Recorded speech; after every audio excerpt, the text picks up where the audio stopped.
Bonjour chers amis de la RTGA, de l'émission Avenir Santé. Une fois de plus, nous revenons aujourd'hui, toujours pour la suite de l'émission que nous avons eu à faire avec le professeur Antoine Modia Oyanjo, où nous avons eu à parler sur les causes de stérilité chez la femme. Je crois qu'aujourd'hui, nous allons parler des différentes causes chez les hommes, après quoi nous allons vous proposer des solutions. Et à vous qui avez ces problèmes, pourquoi pas, aux jeunes aussi qui sont en train de grandir. Demain, vous allez vous marier, peut-être vous serez confrontés à ces problèmes. Comment l'éviter? Comment faire que votre couple soit heureux? Vous avez suivi, je crois, la fois passée, le docteur avait dit que quand on se marie pour la vie. Ce n'est pas intéressant de se marier et que demain, on ait des problèmes de stérilité ou d'infertilité qui peut nous amener au divorce. Donc, aujourd'hui, je m'en vais dire déjà bonjour au docteur. Bonjour. Bonjour, cher confrère. Je suis très content encore de revenir aujourd'hui et vous dire aussi qu'il y a eu beaucoup d'échos par rapport à l'émission que nous avons fait la fois passée. Oui. Alors, aujourd'hui, nous sommes en train d'aller pour chuter par rapport à notre thème dont nous avons parlé sur la stérilité dans les couples. La fois passée, nous avons parlé de la stérilité chez les femmes, les causes. Alors, est-ce que vous pouvez nous parler aujourd'hui des causes chez les hommes? Moi, je crois que je commencerai d'abord par redéfinir ce que c'est la stérilité. Très important. Comme je vous ai dit l'autre fois, la stérilité, en fait, c'est l'aboutissement d'un processus qu'on appelle infertilité. Okay. L'infertilité elle-même, c'est le fait qu'un couple éprouve des difficultés pour concevoir, surtout la femme, parce que le couple, la conception, c'est l'homme et la femme. Et si au bout de 6 mois de cohabitation, avec des rapports réguliers, sans protection et des rapports normaux, on n'arrive toujours pas à avoir une grossesse, on parle à ces moments-là de l'infertilité. Mais lorsque l'infertilité est prise en charge et qu'on n'aboutit pas à une solution, ça devient une stérilité. Donc, aujourd'hui, on va parler de la stérilité ou de l'infertilité de l'homme. Je vous ai dit l'autre fois, pour la femme, c'est que lorsqu'on a des problèmes d'infertilité, nous, médecins, nous interrogeons les organes de reproduction de l'homme ou de la femme. Alors, chez l'homme, les organes de reproduction sont les testicules, où se fabriquent les spermatozoïdes, et le voie d'évacuation de ces spermatozoïdes via la prostate. Pendant les relations sexuelles, au cours d'une éjaculation, eh bien, les spermes qui contiennent les spermatozoïdes est déversé dans le voie génitale de la femme. Et ceci peut aboutir à une fécondation. Mais seulement, cette fabrication des spermatozoïdes peut poser des problèmes. C'est dans les testicules. Et je voudrais d'emblée vous dire que si vous avez remarqué, Dieu a fait bien les choses. Les testicules ne sont pas à l'intérieur du corps, ils sont à l'extérieur. Et c'est pour une bonne raison, parce que les spermatozoïdes doivent être sécrétés et doivent être fabriqués, pour utiliser les termes simples, et dans des conditions minimales de température. Déjà, une température normale en interne, c'est 37 degrés. Et si vous mettez les testicules à 37 degrés, vous n'aurez pas de spermatozoïdes. Et on peut le faire de manière artificielle, parce qu'on va parler, quand on va parler des causes, lorsque vous avez des sous-vêtements serrants et des jeans qui serrent, ça va chauffer les testicules. Vous pouvez avoir des problèmes dont on a parlé tout à l'heure, de sécrétion ou de la production des spermatozoïdes. Donc, les testicules peut vous amener aussi à la stérilité. Qui vous amène à la stérilité ou l'infertilité. Alors, les testicules, c'est vraiment l'organe qui sécrète, c'est l'usine. Mais pour que les spermatozoïdes se retrouvent dehors, il doit passer par des tuyauteries, des canalicule qu'on appelle les canaux déférents. Alors, vous avez vu, tout s'est fait à l'extérieur. De nouveau, les spermatozoïdes vont remonter pour entrer dans le corps, pour aller derrière la vessie, où se trouve la prostate, avec des vésicules séminales, qui sont aussi des glandes qui viennent lubrifier, qui viennent ajouter à cette pâte, parce qu'en fait, ça vient sous d'une pâte, les spermes. Et si ce n'était pas cette lubrification et qui s'est fait au niveau de la prostate et au niveau de vésicules séminales, eh bien, on aurait des problèmes pour sortir son sperme. Ce serait vraiment une pâte, ce serait très douloureux. Mais cette lubrification, cette dilution est nécessaire. Mais alors, ça signifie que lorsque ces glandes-là sont malades, vous allez aussi avoir des problèmes. D'autant plus que ces glandes ne sont pas seulement là pour lubrifier, mais aussi c'est la nourriture pour les spermatozoïdes. Okay. Quelqu'un dont la prostate ne fonctionne pas bien ou les vésicules séminales ne fonctionnent pas bien va avoir des problèmes, va être peut-être capable de sécréter, de produire les spermatozoïdes, mais ces spermatozoïdes ne seront pas bien nourris, ne seront pas vigoureux, ils vont avoir des problèmes, et c'est ainsi que lorsque nous faisons des examens dont on va parler, on peut se rendre compte qu'il y a des anomalies. Donc, les anomalies peuvent être liées aux organes, aux anomalies des organes de reproduction, notamment les testicules. Ces organes-là sont très importants pour la bonne production et la qualité des spermes ou des spermatozoïdes que l'homme peut émettre. Je parlais de testicules, où se fabriquent les spermatozoïdes, et ces spermatozoïdes vont quitter les testicules qui sont à l'extérieur, et pour des raisons que j'ai avancées tout à l'heure, par rapport à la température, la température du corps, et vont rentrer dans le corps, passant derrière la vessie, dans la prostate, qui est un organe très important. Il n'y a que les hommes qui ont cet organe. J'en profite pour dire que quand on dit prostate, ce n'est pas une maladie, voilà. C'est un organe. Et c'est un organe. Cet organe est important, qui peut tomber malade aussi. Hein. Bon, ça peut être le siège d'une infection ou d'un cancer. Mais nous parlons justement de sa fonction par rapport à la reproduction.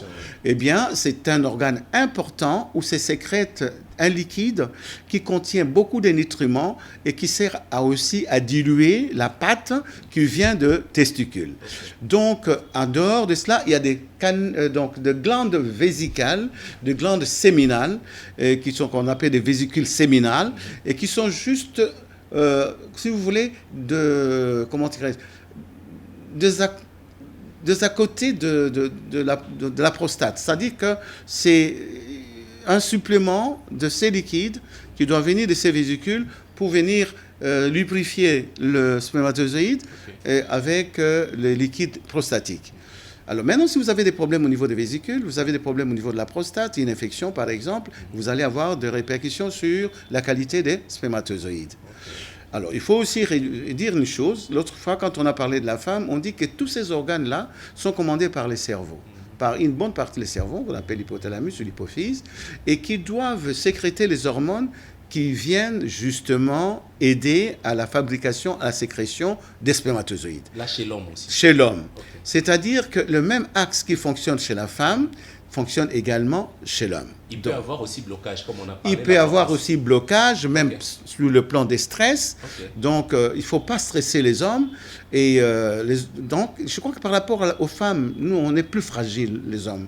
Ah, d'accord. Ben oui, parce que ça peut aller même sur notre virilité. Donc, quand une femme commence à raconter des histoires, au botakate et tout ça, ben, c'est ça le problème.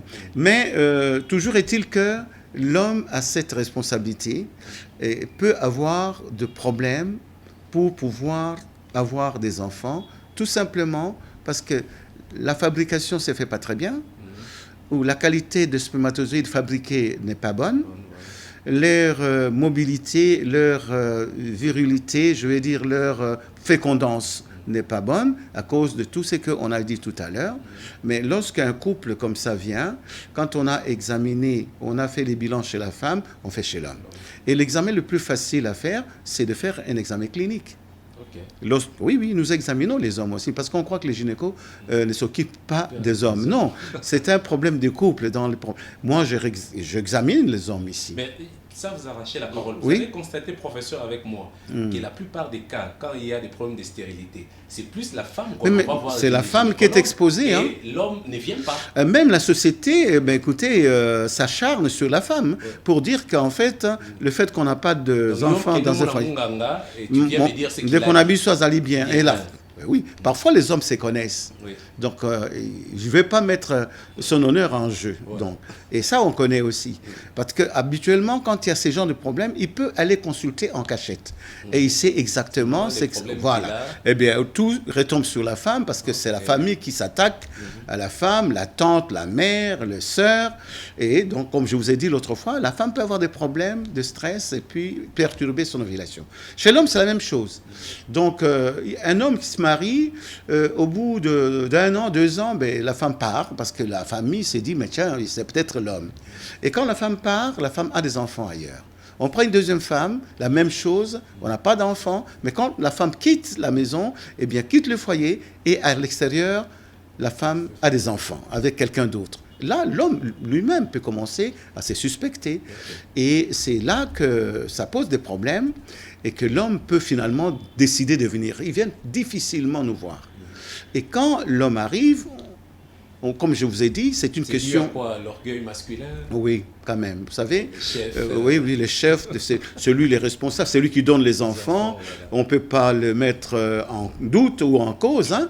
Vous comprenez ce que ça pèse. Mais ils finissent quand même par venir. Il y en a qui sont honnêtes. Et quand ils sont là, ben, on en profite pour faire des examens. Ces examens sont simples. Il faut regarder les testicules. S'ils sont là, dehors, dans la poche qu'on appelle le scrotum, la bourse. Parce que certains testicules ne descendent pas dans la bourse. Ça reste dans le corps de l'homme. Là, c'est aussi une anomalie. C'est une grande anomalie et ça, il faut vraiment rechercher dès le bas âge pour pouvoir voir comment on peut, c'est ce qu'on appelle l'ectopie testiculaire. Ça peut, ça quitte, ça s'ésoigne.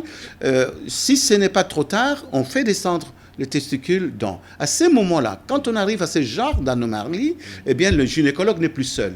Je passe la main à un urologue, un andrologue. C'est eux qui opèrent ces genres de choses. Mais rien qu'en palpant le testicule, je peux voir des structures vasculaires qu'on appelle les varicocèles à côté de testicules.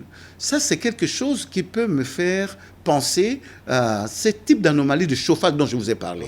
Parce que les vaisseaux, les paquets de vaisseaux, les varices qui sont là, vont recevoir le sang de l'organisme qui chauffe à 37 degrés. Je ne vais pas le chauffer parce que les testicules sont dehors à 32 degrés. Hein, vous savez. Et bon, il ne fait pas nécessairement très chaud. Bien, à ces moments-là, si vous avez des varices, des varicocèles qui sont autour de ces testicules, ça peut également constituer une cause de mauvaise fabrication, de mauvais fonctionnement de l'usine. Donc là, rien que l'examen peut m'amener à le faire. Je peux être amené à faire un toucher vaginal pour voir si la prostate n'est pas très sensible, si elle n'est pas augmentée de volume. À ces moments-là, je recommande. Si j'ai une anomalie quelconque chez l'homme sur ce plan-là, eh bien, moi, je recommande le couple, et surtout l'homme, à voir un urologue. Donc, ce sont des gens avec qui nous sommes en contact permanent. Lorsque ça ne va pas, on envoie là-bas, en attendant que la personne revienne avec une solution, peut-être. Bon, maintenant, il n'y a pas de problème. Les testicules sont là, fonctionnent très bien. Nous demandons ce qu'on appelle une analyse des spermes, qu'on appelle spermogramme. Et ça, nous avons plusieurs paramètres à voir. Les volumes de sperme par éjaculation. Un homme doit éjaculer entre 1,5 cc et 6 cc de sperme. D'accord? Vous comprenez? Mais il y a des hommes qui n'éjaculent que du vent. Il n'y a rien. Donc, donc, il a l'orgasme, mais il n'y a rien qui sort, pour des raisons diverses. Il peut y avoir un autre problème, ce qu'on appelle une éjaculation rétrograde. Les gens qui ont des grosses prostates, donc, le sperme est là-dedans, mais la route est barrée par le fait que la prostate a augmenté de volume et comprime l'urètre. Voilà. À ces moments-là, vous avez la sensation que le sperme sort, mais il ne sort pas, il est rentré dans la vessie. Ça, c'est ce qu'on appelle l'éjaculation rétrograde. Dans ces conditions-là, l'homme n'aura jamais d'enfant parce que les spermatozoïdes ne sont jamais sortis de son corps pour aller vers la partenaire. Voilà une des causes. Mais quand nous faisons ce que je vous ai dit tout à l'heure, les spermogrammes, nous pouvons donc voir le volume. Je vous ai dit que ça tournait autour de 1,5 à 6 cc. Nous regardons également la consistance de ces spermes, parce que si c'est trop collant, bon, comme je vous ai dit, c'est une pâte qui vient. Ça signifie que la prostate ne fonctionne pas très bien et les vésicules, comment dirais-je, les autres glandes qui sont à côté de la prostate ne fonctionnent pas très bien. Qui avait pour rôle de pouvoir diluer, mais voilà, donc ça peut poser déjà les problèmes, la viscosité. À ces moments-là, donc les spermatozoïdes sont engloués. La mobilité diminue, hein, c'est ça. Donc cette dilution est bonne. Les vésicules séminales, elles ont un rôle important et la prostate également pour pouvoir diluer.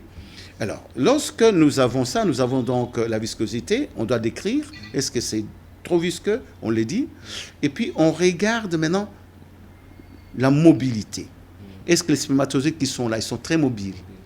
Est-ce qu'ils ne sont pas en train de tourner sur place? Est-ce qu'ils ne sont pas tous morts? Et on va les compter. On va pouvoir faire la concentration. Combien de spermatozoïdes nous avons dans 1 millilitre? Normalement, on doit avoir 15 millions à 250 millions de spermatozoïdes par millilitre.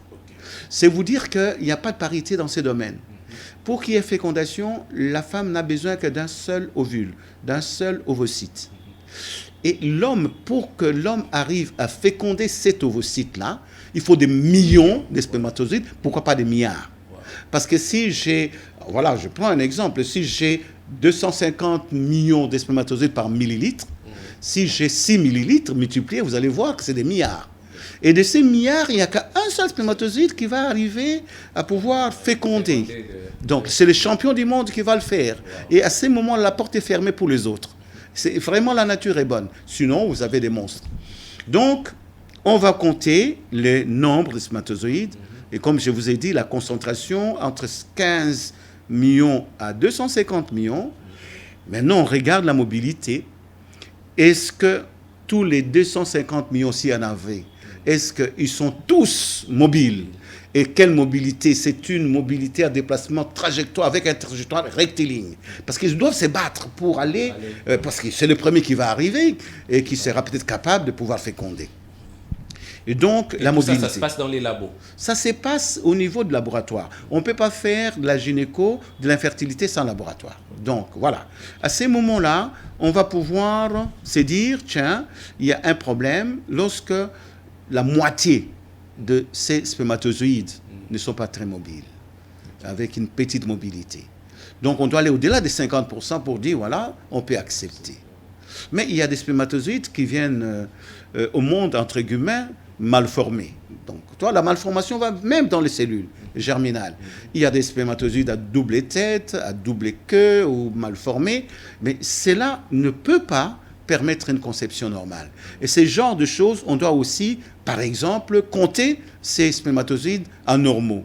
Mais si leur pourcentage va au-delà des 30%, eh bien, le sperme peut être considéré comme défaillant.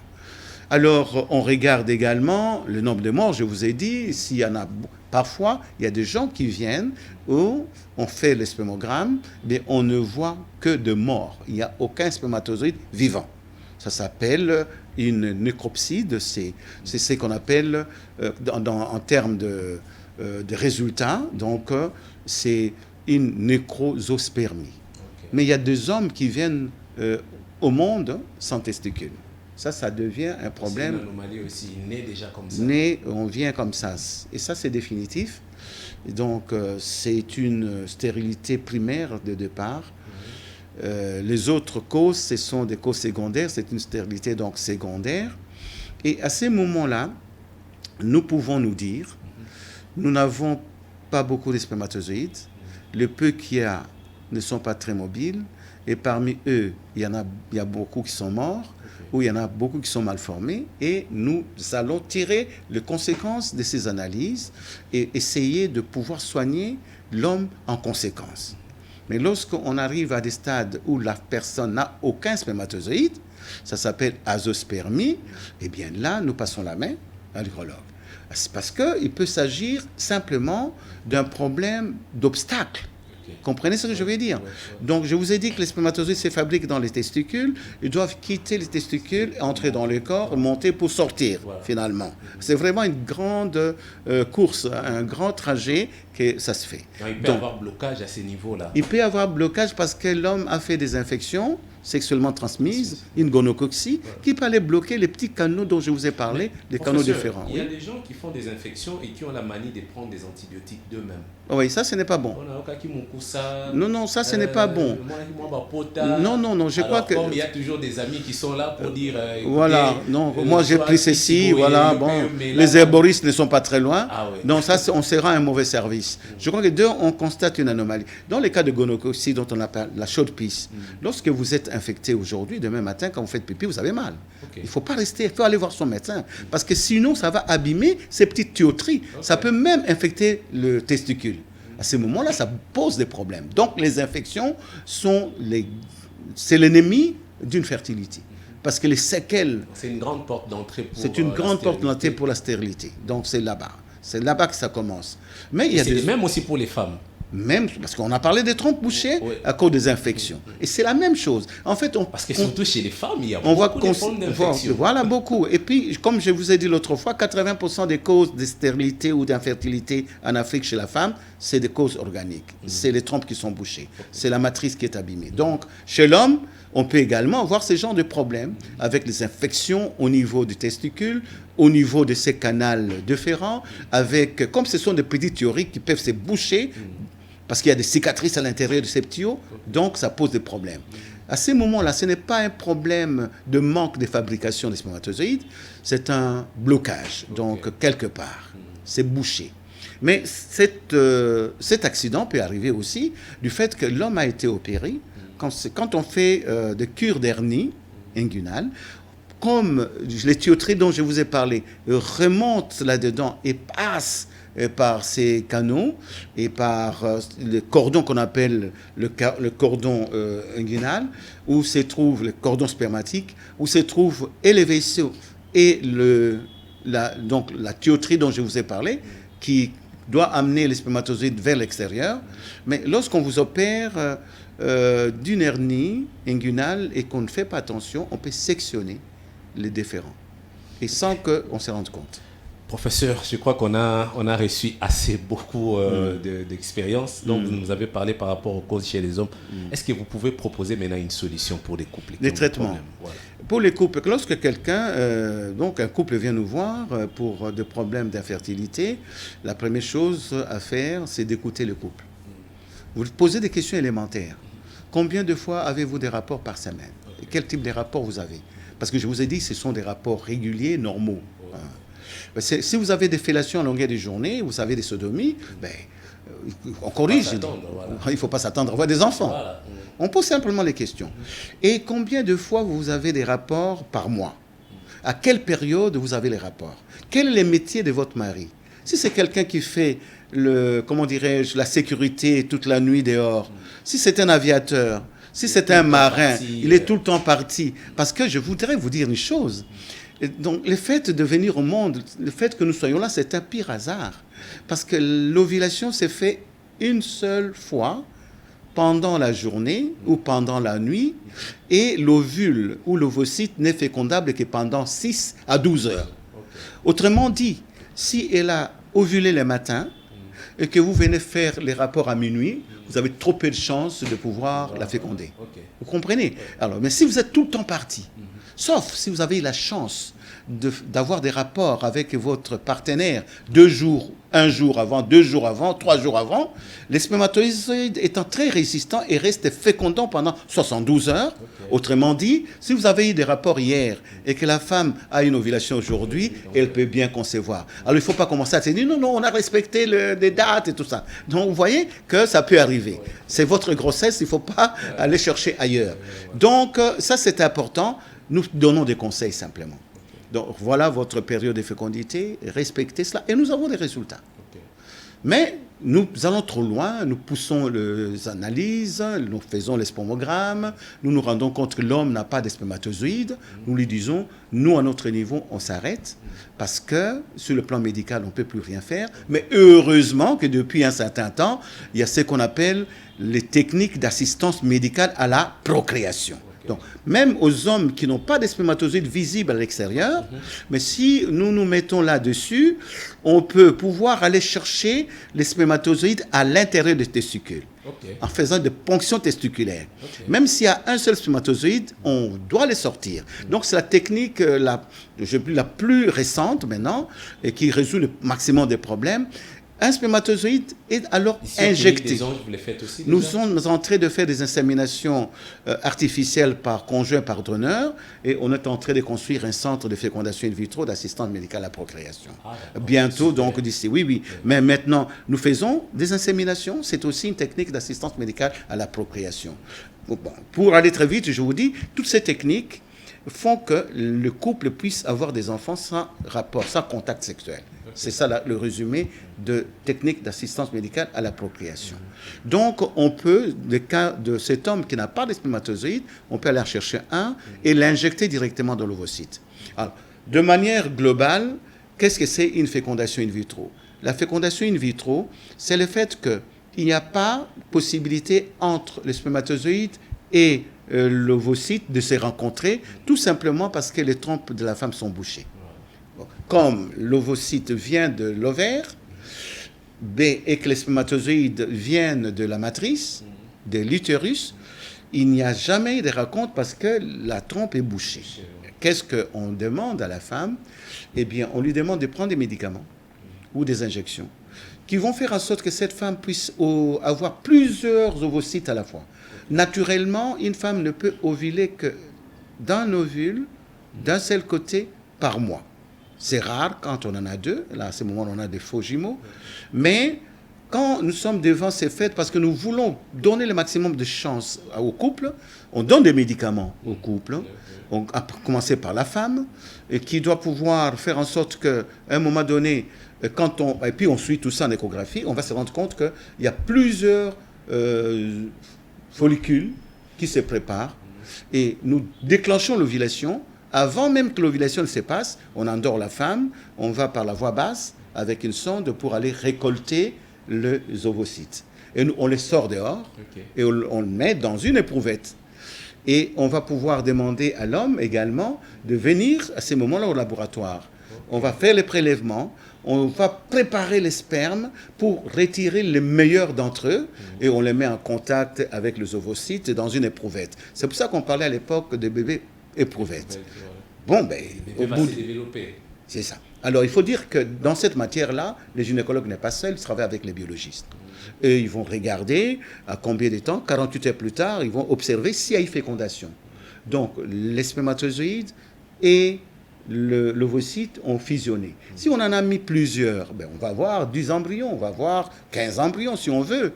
Et maintenant, le problème, l'artificiel s'arrête à ce niveau. Et on prend quelques embryons, on remet alors dans la matrice, et la grossesse est tout à fait une grossesse naturelle normale. Elle évolue normalement avec tout ce qui peut arriver à une grossesse normale. Si c'est des avortements qui se font pour une raison ou pour une autre, si c'est une grossesse qui peut arriver à terme, une grossesse, les avortements, tout passe. Mais ça devient une grossesse comme toute autre grossesse. Le problème, nous avons résolu les problèmes de fécondation. Donc, si la fécondation ne se fait pas à l'intérieur, eh bien, elle peut se faire à l'extérieur et l'embryon est remis à bonne place à l'intérieur. Ceci signifie que la femme a une matrice. Comme je vous ai dit l'autre fois, je demande toujours, je conseille aux femmes d'avoir des problèmes avec leur trompe, parce qu'on peut résoudre les problèmes, mais pas avec la matrice. Et ça peut arriver lorsqu'on fait des infections à répétition, surtout de ce qu'on appelle une tuberculose génitale. Ça détruit carrément l'utérus. Les curettages à répétition détruisent la matrice. Et si par malheur, on a enlevé la matrice, c'est fini. Donc, tant que la femme a sa matrice et ses ovaires qui fonctionnent, elle peut avoir des enfants. Maintenant, les femmes qui n'ont pas de matrice, vous allez me dire qu'est-ce qu'elles deviennent. Non. Il y a toujours possibilité d'avoir des enfants parce qu'on peut recourir à ce qu'on appelle des loueuses de ventre. Voilà. Donc, la femme a ses ovules, l'homme est normal, on prend ses embryons, on met dans le ventre de quelqu'un d'autre. Ça peut être sa sœur, ça peut être quelqu'un qui lui a... Parce que ça pose aussi des problèmes éthiques. Vous allez me poser problèmes éthiques, problèmes juridiques. Alors, à ces moments-là, cette femme va porter la grossesse parce qu'elle a sa matrice jusqu'à terme et à la naissance, elle peut, si elle veut, parce que ça aussi, il y en a qui se sont cabrés, si elle veut remettre l'enfant à la famille qu'elle a aidée. cas, merci beaucoup, professeur. Je crois que les bonnes choses ne durent pas. On me fait signe déjà de l'autre côté de la technique que les temps tend vers sa fin. Par rapport à l'organisation que vous avez pour les mois de la femme, est-ce que vous pouvez placer un mot pendant une minute? Mais oui, je place un mot pour dire que chaque année, la Fondation des Anges organise une campagne de dépistage de maladies gynécologiques par échographie. C'est une campagne gratuite. Et donc, depuis 9 ans, nous sommes à notre 9e édition. Donc vous commencez précisément à l'occasion du mois de la femme. Oui. Donc les 8 ici, nous allons commencer à recevoir ces dames qui nous connaissent et qui savent. Et c'est pour ça d'ailleurs que je mérite que par cette entremise, toutes ces femmes aient cette information. Donc à partir de lundi prochain, nos cliniques sont ouvertes. Je parle de celles-ci et de celles qui se trouvent sur les routes de l'adresse pour celles qui ne connaissent pas. Voilà, l'adresse c'est dans le quartier Beauvant, sur l'avenue Mouchi. En fait, c'est le croisement entre l'avenue Mouchi et Costa. Okay. Donc, à 50 mètres derrière le Palais du Peuple, dans la commune de Linguala, dans le nouveau quartier Beauvant. Alors, l'autre clinique est en Galiema, sur la route de Matadi, pas très loin du triangle météo. Et je dis que ces échographies sont gratuites. Les femmes arrivent, on doit les consulter. Et elles doivent se faire enregistrer. C'est l'enregistrement qui coûte 5 000 francs pour qu'on ait un dossier, parce qu'il peut arriver que cette femme ait des problèmes et que nous puissions être obligés de la prendre en charge. Donc, on note tout ce qu'on a fait. Comme la médecine, chaque consultation doit être secrète. On doit pouvoir garder le secret médical pour chaque patiente. Chacune d'elles doit avoir un dossier à part. Donc, ça ne coûte que 5 000 francs et ce n'est rien du tout par rapport à une échographie qui coûte entre 30 et 50 000 entre 30 et 50 $. Voilà. Merci beaucoup, professeur. Nous reviendrons quand nous aurons les temps. Merci aussi, chers téléspectateurs, vous qui nous avez suivis. Si vous voulez nous contacter ou contacter les professeurs, les numéros est au bas de l'écran. N'hésitez pas. Merci beaucoup. À la prochaine.